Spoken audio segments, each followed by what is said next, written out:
वहीं कांग्रेस की राष्ट्रीय प्रवक्ता अलका लांबा ने बीजेपी में टिकट को लेकर मचे घमासान पर हमला बोला है। अलका लांबा ने कहा कि टिकट के ऐलान के बाद बीजेपी में बगावत शुरू हो गए हैं, क्योंकि बीजेपी ने हार के डर से कई जगह उम्मीदवार बदलकर बाहरी लोगों को टिकट दिए हैं।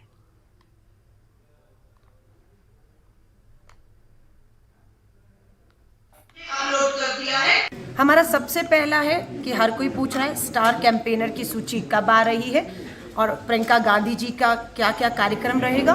वो पहली सूची के बारे में कि जैसे ही ये दिवाली का त्यौहार पूरा होगा, नामांकन 25 तारीख पूरे हो जाएंगे हमारे, हम अपनी स्टार कैंपेनर की सूची और कौन कौन सा स्टार कैंपेनर किन किन विधानसभाओं में प्रचार के लिए जा रहा है वो मीडिया के साथ हम साझा करेंगे।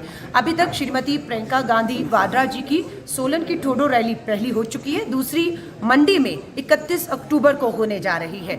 उसी के साथ चंबा में उनका रोड शो भी जो है वो प्रस्तावित है। बाकी जानकारी भी आपको जल्द दी जाएगी। दूसरा हमारा आना है भाजपा के डबल इंजन की सरकार के कुशासन और भ्रष्टाचारों पर कांग्रेस सबूतों के साथ चार्जशीट लाएगी मीडिया के बीच में कि इनके 5 साल के शासन में 10 विधायकों का, मंत्रियों का टिकट कटता है, सीट बदलनी पड़ती है।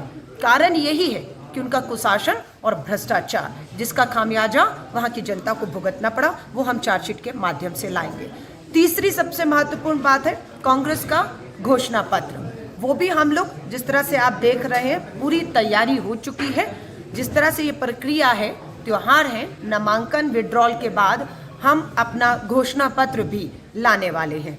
लेकिन उससे पहले 10 हमारी जो गारंटी है, जिसमें सबसे पहली गारंटी आपने खुद देखा, ओपीएस को लेकर पुरानी पेंशन योजना लागू करने को बहुत लोकप्रिय है। पूरी तरह से हमारे लाखों कर्मचारी हिमाचल के अपना मन बना चुके हैं कि भाजपा की सरकार ने उनका अपमान किया। ठाकुर